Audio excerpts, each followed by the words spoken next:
Si ce n'est pas encore le cas, allez incorporer votre entreprise dès maintenant. Vous l'avez deviné, aujourd'hui, je vous montre comment incorporer votre société au Canada. N'oubliez pas de suivre la page, liker la vidéo, la partager et l'enregistrer pour y revenir plus tard. Avant tout, je vais vous citer quelques avantages de faire incorporer votre entreprise au fédéral et au provincial. L'avantage numéro 1 et qui est le plus populaire, c'est la responsabilité limitée. En tant qu'entreprise incorporée, les actionnaires de la société ne sont pas responsables des dettes de celle-ci. Donc, s'il y a faillite, vous êtes protégé.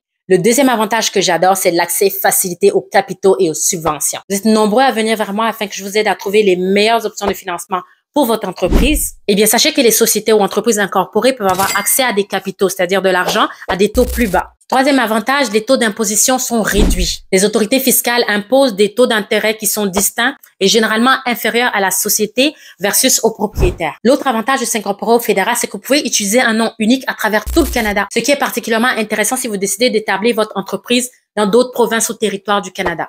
Et l'autre avantage super intéressant, c'est que vous pouvez avoir une reconnaissance internationale de votre entreprise parce que les sociétés fédérales sont reconnues partout dans le monde, ce qui est un avantage non négligeable si vous comptez prendre de l'expansion à l'extérieur du Canada. Alors, combien ça coûte de se faire incorporer au fédéral? Juste 200 $ lorsque vous le faites en ligne. Et vous pourrez obtenir votre certificat d'incorporation en moins d'une journée. On passe maintenant aux étapes. Il y en a 5. Restez jusqu'à la fin, c'est important. La première, c'est de choisir la dénomination sociale de votre société. Il s'agit du nom légal qui identifie votre entreprise. En 2, vous devez créer les statuts constitutifs de la société.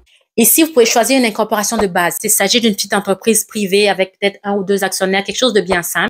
Ou choisir une incorporation sur mesure. La troisième étape va être celle de choisir l'adresse initiale de votre siège social. Et bien entendu, l'adresse du siège social, c'est l'endroit où vous devez conserver tout ce qu'il y a comme documentation de votre entreprise, mais surtout, c'est l'endroit où que vous recevrez les communications principales liées à votre entreprise. La quatrième étape va être celle de déposer les renseignements importants sur les particuliers ayant un contrôle important sur la société. Donc, on parle ici de vous ou de n'importe quel autre actionnaire. Et en 5, vous allez tout simplement soumettre le dossier et payer les frais. Plus d'informations sur canada.ca. Maintenant que vous avez fini d'incorporer votre entreprise, de faire tout ce qu'il y a comme paperasse, est-ce que vous êtes prêt à trouver de l'argent pour démarrer tout ça? Si oui, commentez finance et je vous envoie le lien vers le CFRE, Coffre à financement et ressources entrepreneuriales du Canada, qui est un super document de plus de 300 options de financement, ressources pour entrepreneurs, vraiment magnifique, qui couvre jusqu'à 7 provinces ici au Canada. Et pour ceux qui préfèrent un accompagnement personnalisé et direct, n'hésitez pas à m'écrire ou tout simplement cliquer sur le lien de ma bio et aller réserver une rencontre one-on-one.